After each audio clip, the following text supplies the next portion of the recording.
제가 존경하고 사랑하는 목사님 한 분 가운데 이런 분이 계셨어요.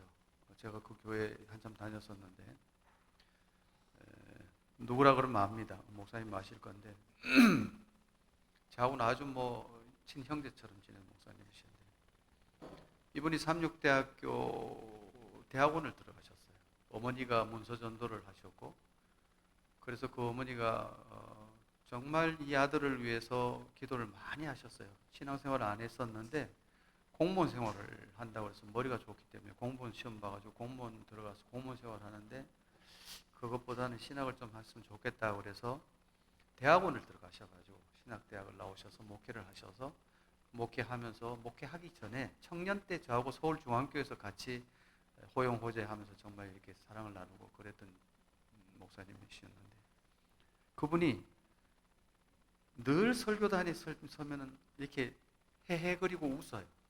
헤헤라고 하는 표현이 경하다고 생각하지 마시고 아주 해맑게 이렇게 웃으세요.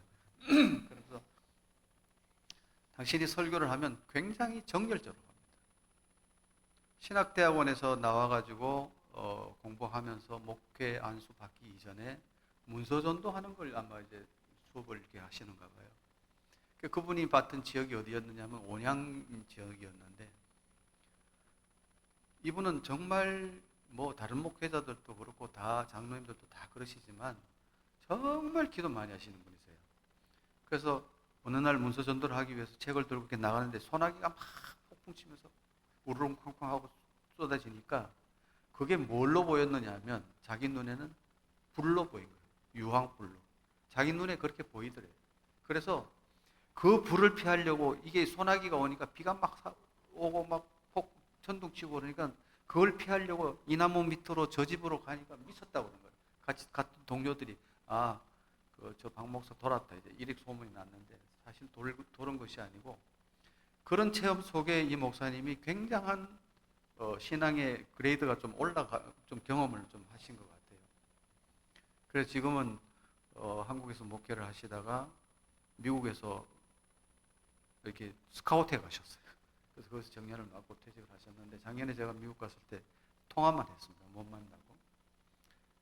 그 이전에 한번 종합 전도회인가 이렇게 한국에 나오셔가지고 설교하면서 어느 분이 집사람한테 전화 와가지고 강원순 장로님 얘기를 하더라는 거야. 그 형님하고 그 장로님하고 정말 이런 얘기를 하면서 어디 계시는지 그러면서 그 얘기 하는데, 그 얘기를 듣고 전화를 해서 이제 그 얘기를 들었습니다. 오늘 제가 이제 말씀드리고자 하는 것은, 그리스도인들이 가지고 있는 눈들은, 우리 두 눈이 있잖아요. 오늘 제가 해안이라고 하는 제목을, 이거는 대제목이고 대제목이지만 이것이 원제목은 아닙니다. 대제목은 따로 있습니다. 있는데 해안을 먼저 제가 앞에 끄집어낸 것은, 해안이 뭐예요? 사물을 꿰뚫어 보는 안목과 식견이라고 그랬잖아요. 근데 이 안목과 식견은 어디서 나오는 거냐면 경험에서 나오는 거예요. 지식에서도 나오는 거지만 경험이에요. 기독교는 체험 신학이에요. 우리가 경험해보지 않고는 지식적으로만 이야기를 하면 그것이 와닿질 않아요. 전도를 하는데도 누구에게 내 경험을 가지고 가서 이야기하고 내가 아파봤는데요. 그래서 예수님이 33년 사시면서 3년 반 동안 당신이 아픈 환자도 고쳐주고 죽은 사람도 살려주고 당신이 옥고도 치르고 온갖 곤욕을 다 치른 경험들을 하셨잖아요. 그 제자들은 이루 말할 수 없이 똑같은 그런 경험도 했는데, 그런 경험 없이 우리가 전도를 한다라고 하는 것은 그냥 소귀에 경읽기 하는 내 지식을 전달하는 것뿐이에요. 우리 한국의 신학자들이 수없이 많겠죠. 우리 개신교뿐만이 아니라 우리 재림교단뿐만이 아니라, 그때 그분들이 실질적으로 가서 만나고 경험하고 이런 것들 아니면 대화가 안 돼요. 어느 목사님은, 제가 모셨던 목사님은 오토바이를 타고 가정 방문을 하는데 한 가정당 5분씩밖에 안 가요. 딱 가서 잘 계시죠? 집이 엉망, 괜찮습니다. 대문 앞에서 기도할게요. 그리고 5분 기도하고 가셔요. 그거를 매일 하시는 거예요. 전 교인을 돌아다니면서 하셔요. 근데 이분이 설교 가운데 이런 얘기를 하세요. 오토바이를 타고 가다가 택시하고 부딪힌 거라. 근데 택시가 잘못해서 이제 부딪혔는데 자기가 부딪힌 게 아니고, 근데 자기가 오토바이를 세워놓고 먼저 택시 운전사한테 찾아가서 안 놀랬느냐고. 저 때문에 많이 놀라지 않으셨어요? 그러니까 그 사람이 미안해가지고 어쩔 줄을 몰라 하는 거라. 그런 경험 속에서 우리가 그 실생활에서 그리스도인들이 어떻게 생활해야 된다라고 하는 것들을 말씀하시니까, 아, 교인이라고 하는 것은, 교회에 다니는 성도는 적어도 내가 피해를 보고 내가 손해를 보고 남을 위해서 뭔가를 도와줘야 되는 것부터 해야 되는구나. 이것이 각인이 되기 시작하는 거예요. 그래서 그것이 내 경험이 되고, 또 내가 실질적으로 누구한테 가서 그렇게 봉사하고 이렇게 하면 그 체험이 취득되잖아요. 오늘 해안이라고 하는 것은 뭐냐면 지혜로운 눈을 가지라고 하는 거죠. 근데 여기 하나 덧붙이면 영안도 필요합니다. 영적인 눈도 필요하겠죠. 자, 그래서 요게 이제 그 SBS에서 나온 뉴스를 갈무리한 거 제가 이제 캡처해 온 건데요. 얼마 안 됐습니다. 그 밑에 제목이 뭐라고 돼 있죠? 몸에 다닥다닥 낚싯배 뒤 덮었다. 제주 바다 점령한 잠자리대. 처음에 저는 저 사진을 보면서 무슨 갑옷을 꼬맸나 이렇게 봤어요. 그랬더니 저게 다 잠자리예요, 잠자리. 새벽 3시에 찍은 거예요, 저게. 그러니까 뭐냐 하면 바다 낚시를 하러 배를 타고 나갔는데, 낚싯배를 갔는데 그때 불을 켜놓은 그 낚싯배에 저 잠자리떼가 수만 마리가 온 거예요. 제가 이걸 왜 했을까요? 왜 캡처를 했을까요? 사람 몸을 덮을 만큼 많은 잠자리가 몰려가지고 낚싯배 선상이 잠자리로 가득 찰 정도였고, 이 이유는 잘은 모르지만 높아진 기온 탓일 가능성이 제기됐다. 하지만 원인은 정확하게 모른다. 그래서 낚시꾼들 몸에 붙은 것들이 발 디딜 틈조차 없을 정도로 이렇게 많은 잠자리가 온 것은 처음 경험했다는 거예요. 처음 경험했다. 그만큼 지금 기온이 온난화되고 있다는 거예요. 우리 올해 얼마나 많이 더웠습니까? 그래서 선장이 말하기를 바람이 없는 날에는 잠자리가 더 있다는 거예요. 바람이 불면 그래도 좀 날려다녀서 좀 덜 오는데, 바람이 없는 날은 말도 못한대요. 수천 수만 마리가 막 몰려 온다고 그래요. 자, 요 사례를 하나 드렸습니다. 두 번째 사례를 한번 볼까요? 지난 8일 날인가요? 얼마 전에 청주에서 신천지 예수교회가 주일 예배를 드린다고 그러니까 청주가 난리가 났어요. 버스가 밀리고, 버스 전국에서 대절하고 하는데 몇 명이 모였느냐? 8만 명이 모였어요. 8만 명. 저기 지금 버스 차 타고 이렇게 들어오는 사람들을 길거리에서 4km를 이렇게 서가지고 누구의 뭐 오는 사람 이렇게 환영해주고 있어요. 이만희 총회장을. 이게 모인 게 지금 한 8만 명 된다고 그래요. 빽빽하죠. 한 번 주일 예배를 드리는데 이만희 총재가 온다 그러니까 저렇게 모였다는 거예요. 신천지가. 전국에서 다 모였는데, 그 왜 모였느냐? 이유가 뭐냐 그랬더니, 이만희 목사가 요한계시록을 명쾌하게 해석해 주기 때문에 세상 천지에 저런 얘기를 처음 들어봤다. 그래서 저렇게 온다는 거예요. 그래서 내가 속으로 그래서 저보고, 김대성 목사님이나 우리 변영진 목사님 갖다 대면 저 사람들 어떡하려고 그러지? 이 생각이 드는 거예요. 저 사람들이 계시록을 어떻게 해석하는지 전 들어보지는 못했습니다. 사도 바울이 언급한 재림의 징조 가운데 데살로니가 후서 2장 3절과 4절에 이런 말씀이 있어요. 2장 3절에는 적 그리스도가 등장한다라고 하는 말씀이 있어요. 적 그리스도. 4절에는 뭐라고 그러냐면 적 그리스도가 성전에 앉아서 자기가 하나님이라고 이야기한다. 이렇게 얘기합니다. 이만희가 예배 보면 자기가 하나님이라고 그래요. 재림 예수라고 그래요. 청주 시민들이 85만인데 85만, 원주에 한 3배 가까이, 3배는 안 되지만 되죠. 8만이 운집했다라고 하는 것은 10분의 1의 시민들이 모였다는 거예요. 청주교회 설립 30주년을 맞은 상황에서 의미를 더하기 위해서 모였는데 더더욱 가관은 다행스럽게도 재림교회 목사님들은 한 번도 안 가셨는데 이만희를 추종하는 그 목사들 무리는 당연히 갔겠지만 일요일 교회 개신교 목사가 100명이나 참석했다는 거예요. 왜 갔느냐? 계시록 명쾌한 설교를 듣기 위해서. 이거 그냥 지나가고 볼 일 아니죠.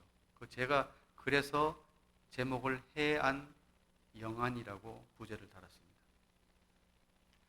자, 이제 본론으로 들어갈게요. 성경에는 동물들 이야기가 나옵니다. 동물들 이야기가 나오는데 지금은 방주에 들어가기 위해서 준비하고 있는 동물들의 사진입니다. 뭐 기린도 보이고요, 사자도 보이고, 코끼리도 보이고. 여러분, 성경에 기록된 동물의 이름이 성경에 기록되어 있는 것이 대략 몇 마리쯤 될까요? 대략. 안 씌어봤잖아요, 그죠? 몇 마리쯤 될까요? 공식적으로 94마리에서 96마리라고 그러는데, 뭐 제가 씌어보질 않았습니다만, 뭐 어쨌든 간에 오늘 이야기는 저게 뭐죠? 개미죠. 오늘 개미 얘기하려고 그러는데, 개미 얘기하려고 그러는데 뭐 해안이 나오고 뭐 이만희가 나오고 그랬는데, 그건 전조의 정상이 그럴 때 하나님께서 왜 우리에게 개미를 통해서 뭘 말씀하셨는가를 여러분하고 공부해 보려고 합니다. 자, 개미는 곤충입니다. 개미는 한자어로 의가 표준어예요. 의. 개미 의자입니다. 좀 나중에 글자를 크게 보여드리겠습니다. 현재 우리나라에는 집개미하고 불개미를 비롯한 개미과에 약 132종류가 있고요. 세계적으로 분포되어 있는 개미가 12,000여 종 된다고 합니다. 그러니까 엄청 많은 거죠. 뭐 우리가 알아보지도 못하는, 알지도 못하는 개미가 있다는 거죠.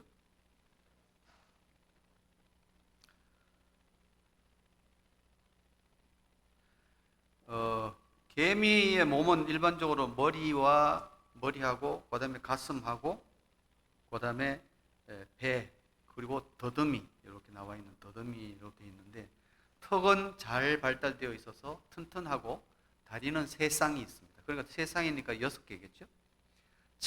침개미나 유랑개미 같은 종류의 독침을 가지고 있고, 개미 사회는 벌과 마찬가지로 여왕개미, 그 다음에 수개미, 일개미로 구분되고요. 일개미는 식량을 모으는 일, 사냥하는 일, 또 기르는 일을 담당하고, 여왕개미는 산란을 담당하고, 어떤 개미들은 개미집에 곰팡이 재배장을 가지고 복잡한 농업을 영위하고 있고, 또 군대 개미류들은 진딧물을 포식곤충으로부터 보호해주는 대신 감로라고 불리는 달콤한 진딧물의 분비물을 제공받기도 합니다.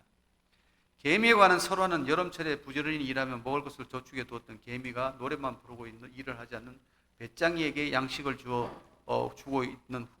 훈계한다는 개미와 배짱이 이야기가 있고요.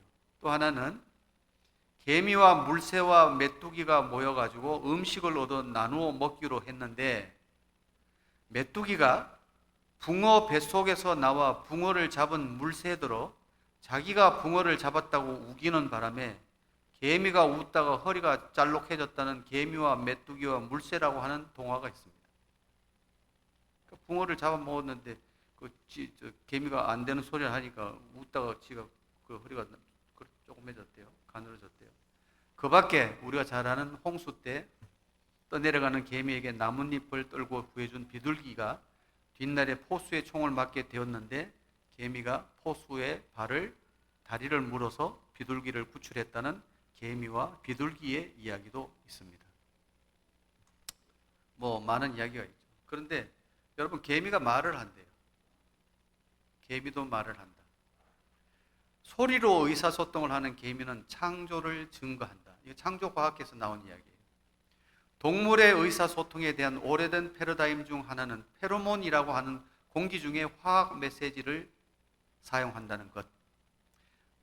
여기서 페로몬이라고 하는 것이 단어에 대해서 우리가 좀 알아야 되죠. 제가 지방으로 출장을 가는데 비행기를 타는 일이 생겨가지고 김포공항에서 부산으로 타려고 가는데 제 옆에 이따만한 흑인 아줌마가 탔어요. 좌석에. 근데 가는데 한 3분, 5분 되니까 못 앉아 있겠는 거예요. 왜 그랬을까요? 그분의 독특한 향 때문에. 도저히 못 앉아 있겠어요.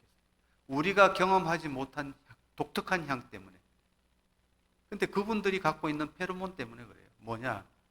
이 페로몬이라고 하는 것은 자신만이 갖고 있는 그 사람한테 나는 냄새가 있잖아요.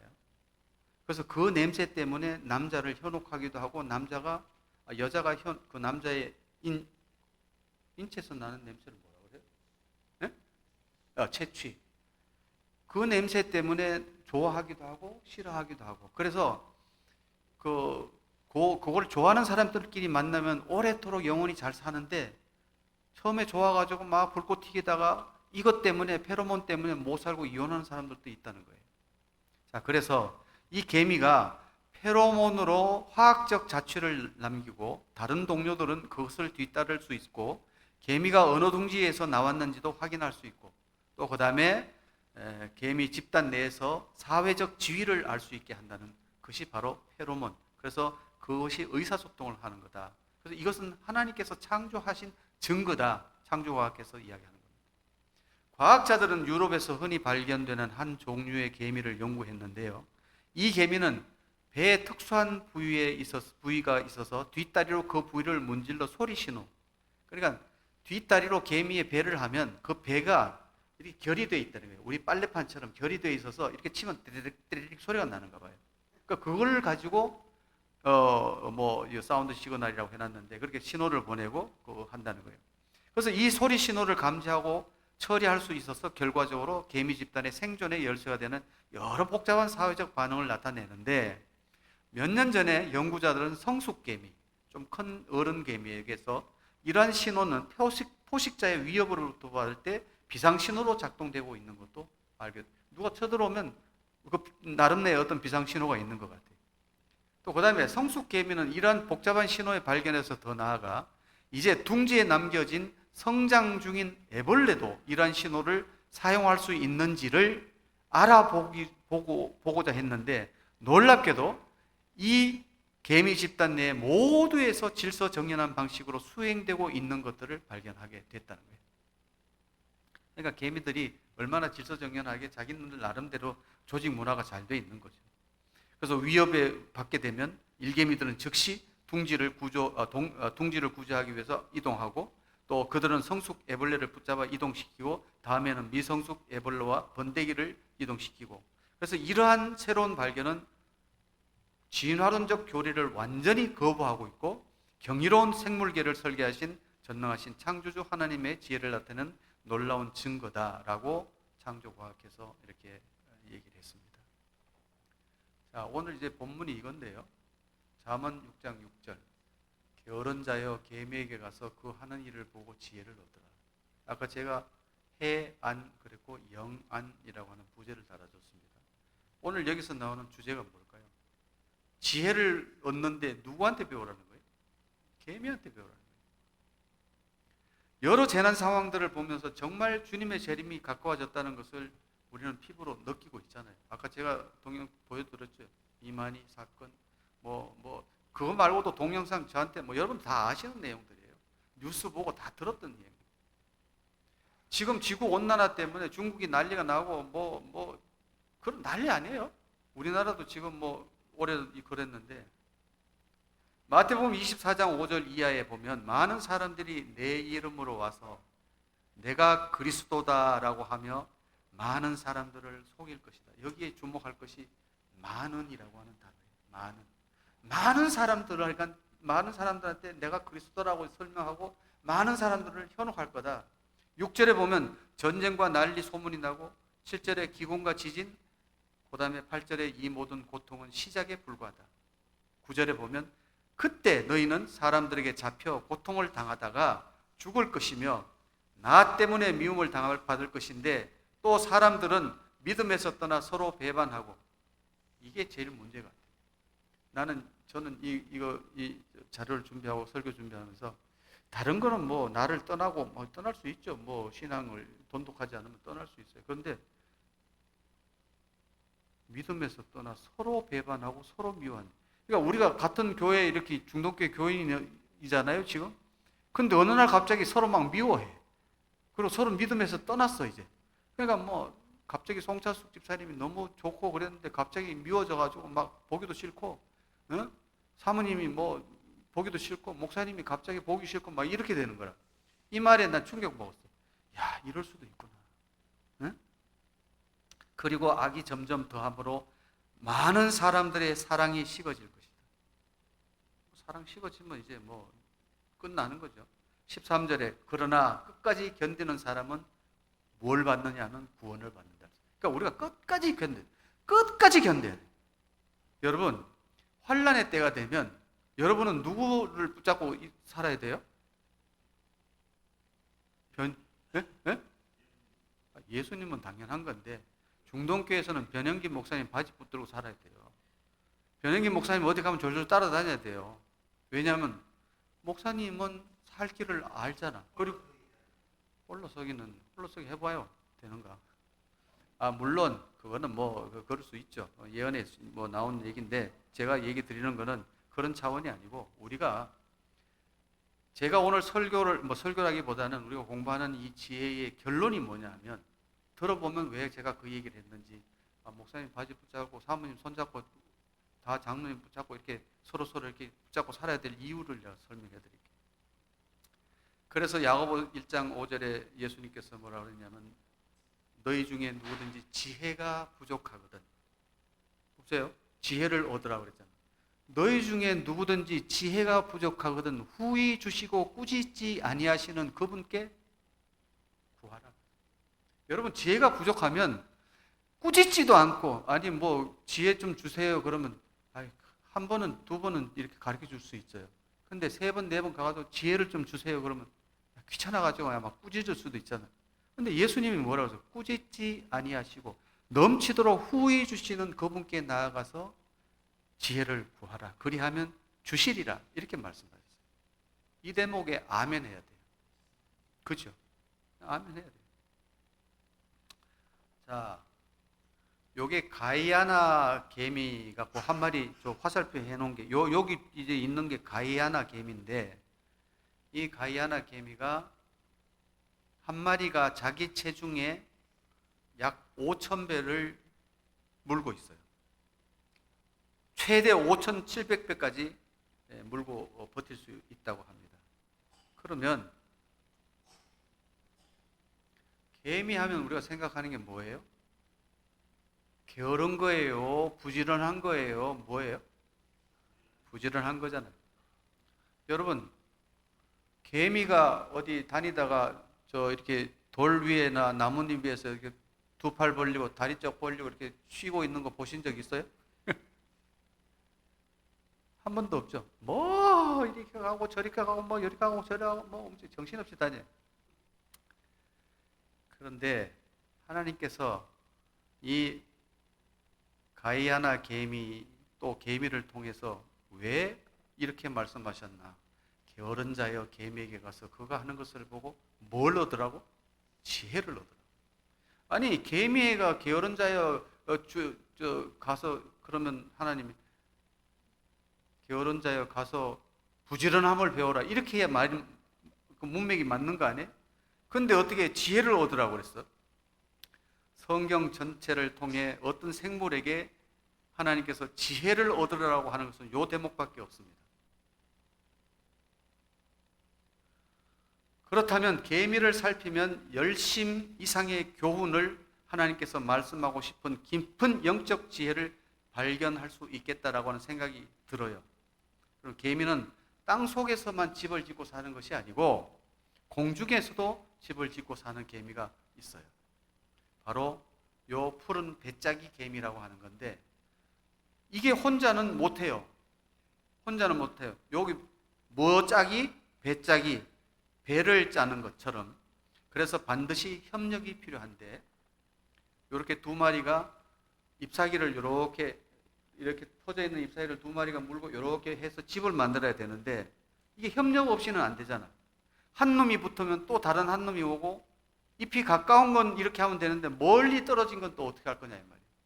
여기서 이파리가 큰 거 있으면 여기서부터 오는 건 너무 힘들어요. 요만큼 조그만 거는 이렇게 할 수 있는데, 그래서 이 개미들이 어떻게 하느냐면 요렇게 해요. 요렇게. 한 놈이 뻗으면 그 위로 또 한 놈이 올라가고, 그러면 밑에서 위에 있는 놈의 허리를 물고, 그 위에 또 올라가고, 또 허리를 물고, 그렇게 허공에 다리가 생기기 시작하면 때로는 버티다 못해 축 늘어지죠. 마침 바람이 불어오면서 결국 잎에 닿게 됩니다. 축 늘어져 있다가 바람이 휙 불면 그 다리가 잎에 탁 붙게 되는 거죠.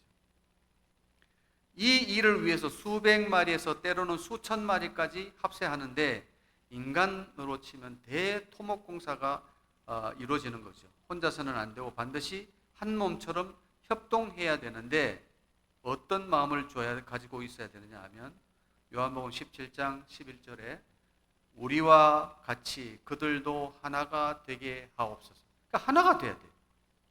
하나가. 때로는 버티다 못해 축 늘어지죠. 그죠? 하나가 돼야 돼. 그럼 어떻게 붙이느냐? 어떻게 붙여요? 이렇게 붙여요.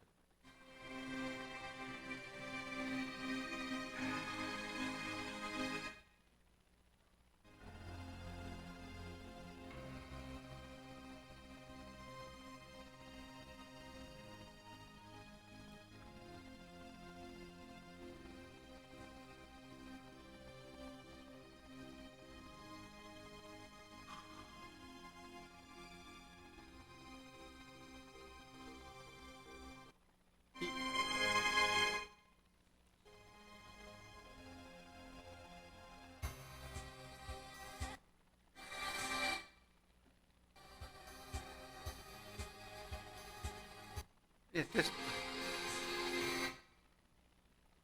됐습니다. 자, 동영상 끌게요.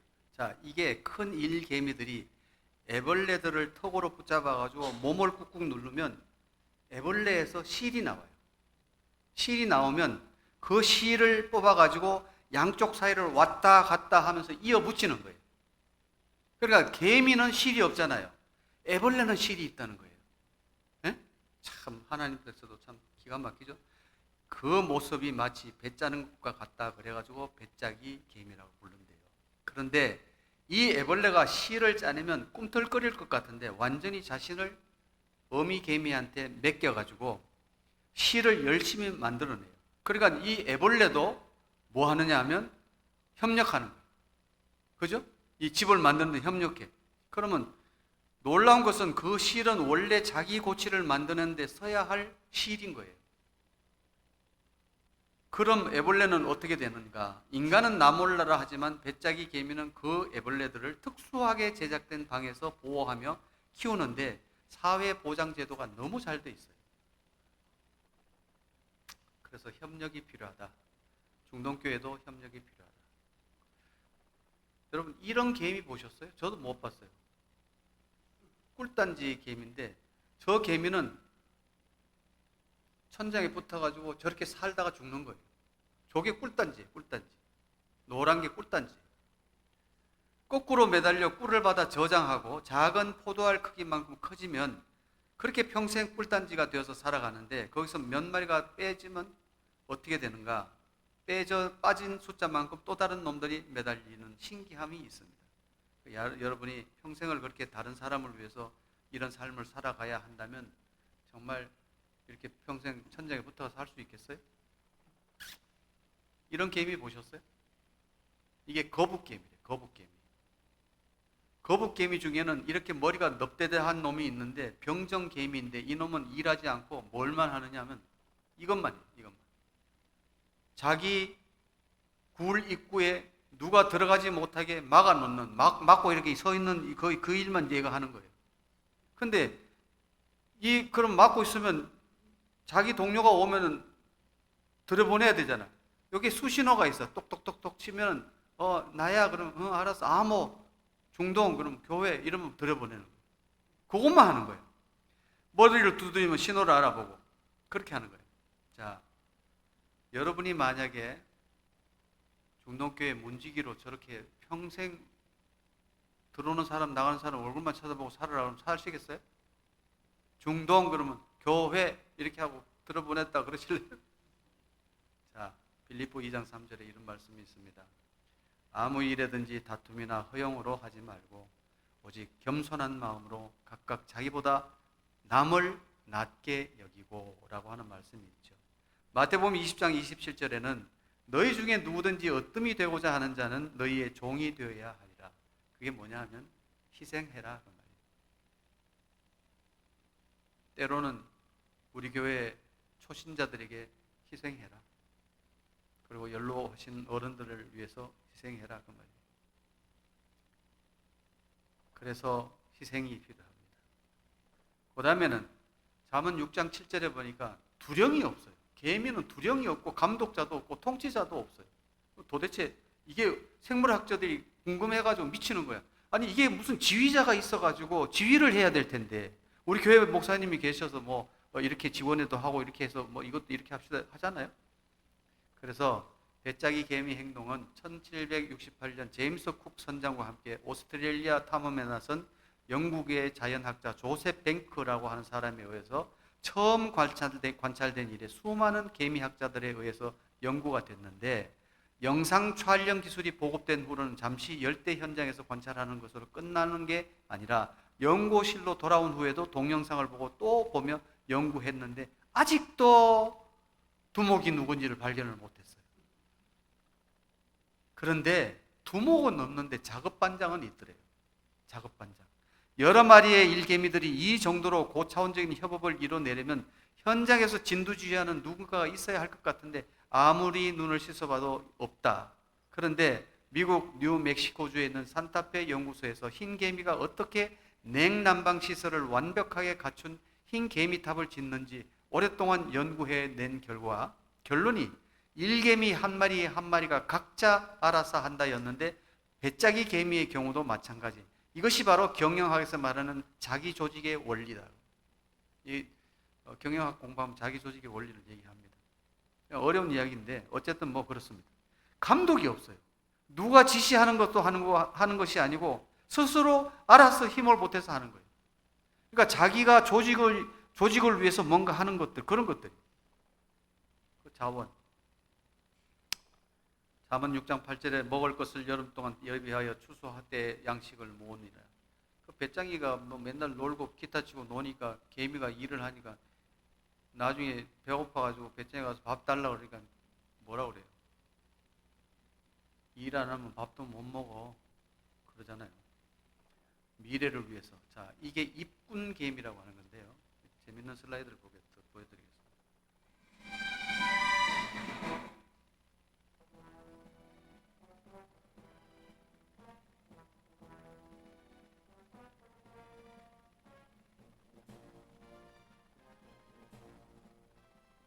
To a tropical rainforest with so many leaves, of course you can expect to see something that uses them in one way or another.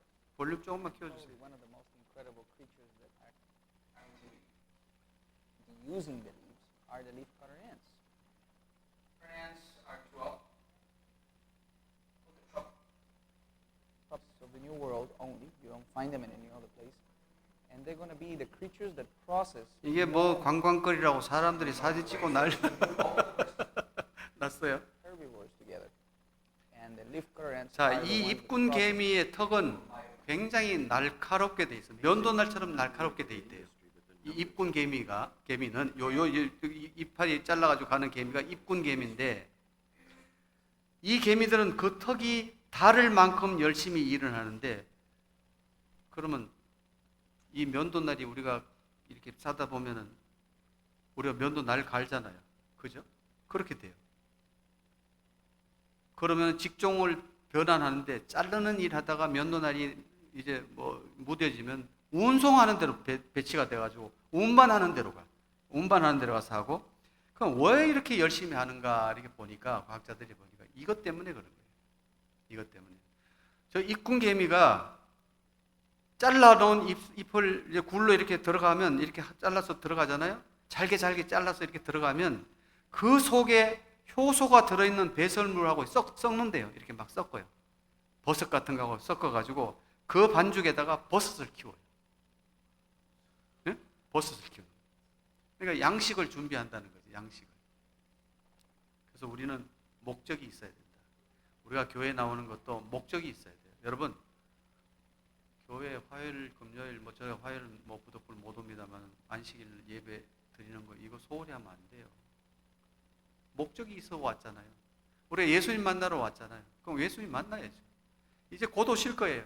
곧 오실 때 강원순 나는 너 이름 모르는데 예수님 뭔 소리 합니까? 그럼 주여 주여 하는 자마다 난 모르겠다 이러면 이 헛파 뒤집어질 일 아니에요?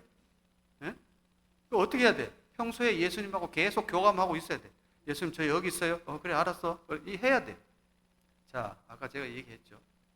이게 개미 의자입니다. 앞에 무슨 의자 앞에 좌측에 뭐가 붙어 있어요? 충자, 벌레 충자가 붙어 있어요. 근데 왜 한문을 만든 사람이 개미한테 의라고 불러놨을까? 붙였을까? 예? 아니 충자 옆에다가 의로울 어자로 붙여놨잖아요. 그 개미가 뭐 한다고 저렇게? 그러니까 하나님께서는 개미를 보고 너희들 지혜를 깨달으라고 하는 것을 인간들에게도 한문 보고 야야 좀 정신 차려라 그 얘기 하는 것 같아요. 네, 그래서 개미의 자는 벌레충 옳은 의 단순히 의라는 소리를 위해 옳을 의를 썼겠지만 그래도 옳을 의를 쓴 이유는 개미에게서 무언가를 느꼈기 때문에 그랬을 겁니다. 자, 이제 끝으로 갑니다. 사랑하는 여러분, 이제 다가올 미래를 위해서 우리 서로가 각각 감사함으로 자원하고 사랑으로 희생하고 성령으로 하나 되는 지혜로운 하나님의 백성이 다 되셔서 이제 곧 오실 예수님을 만날 때 한 사람도 나고자 없이 다 만나게 되시는 사랑하는 여러분 되시기를 간절히 바라면서 오늘 말씀을 줄입니다.